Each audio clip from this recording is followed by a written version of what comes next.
नागपुर में academy of paediatrics Nagpur एवं KIMS cuddles के संयुक्त तत्वावधान में 2 और 3 मई को होटल सेंटर पॉइंट में 2 दिवसीय सीएमई एवं वर्कशॉप का सफल आयोजन किया गया। इस शैक्षणिक कार्यक्रम में नागपुर सहित पूरे विदर्भ क्षेत्र से बड़ी संख्या में बाल रोग विशेषज्ञों, रेजिडेंट डॉक्टरों और स्वास्थ्य कर्मियों ने उत्साहपूर्वक भाग लिया। कार्यक्रम के दौरान बाल चिकित्सा के विभिन्न समकालीन विषयों पर विशेषज्ञों ने विस्तृत जानकारी साझा की। इनमें नवजात लीवर रोग, paediatric neurology, nephrology, haematology, immunology और शॉर्ट स्ट्रेचर जैसे विषय शामिल रहे। इसके साथ ही गंभीर रूप से बीमार बच्चों के प्रबंधन से जुड़े मुद्दों पर भी विशेष चर्चा की गई।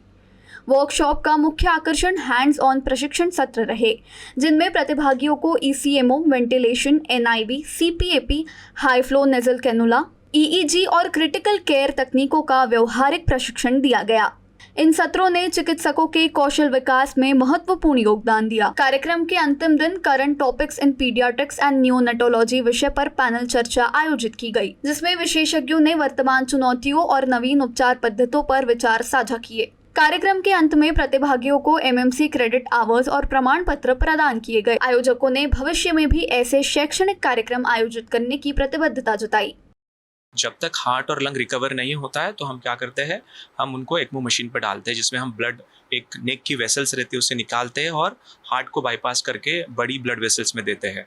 तो हमने उसको स्टार्ट किया। स्टार्ट करने के बाद में बच्चे का ब्लड प्रेशर स्टेबलाइज हुआ एंड उसको स्टार्ट करने के लिए हम हमारी टीम पूरा चार्टर्ड फ्लाइट लेके नागपुर एयरपोर्ट पे आए। वहाँ से एम्बुलेंस में हॉस्पिटल में गए, नेल्सन हॉस्पिटल। वहाँ पे हमने ये प्रोसीजर किया, बच्चे को स्टेबलाइज किया और एम्बुलेंस से हम गए नागपुर एयरपोर्ट और वहाँ से चार्टर्ड फ्लाइट से हम हैदराबाद पहुँचे एंड देन हॉस्पिटल। तो ये फर्स्ट विदर्भा का you can say air ECMO है बच्चों का, air because we use chartered flight, और फर्स्ट सर्वाइवल है। कई साल पहले यदि पेशेंट वेंटिलेटर पे रहता है, इसका मतलब है वो तो गया। वो बोलने का वेंटिलेटर पे आप सोच सकते, बट आज के तारीख में ऐसा नहीं है। सो artificial support to heart and circulation is also possible. And ये जानने की बहुत ज़रूरी है कि कई चीज़ें मुमकिन है और इम्पोर्टेंट है और करना भी चाहिए।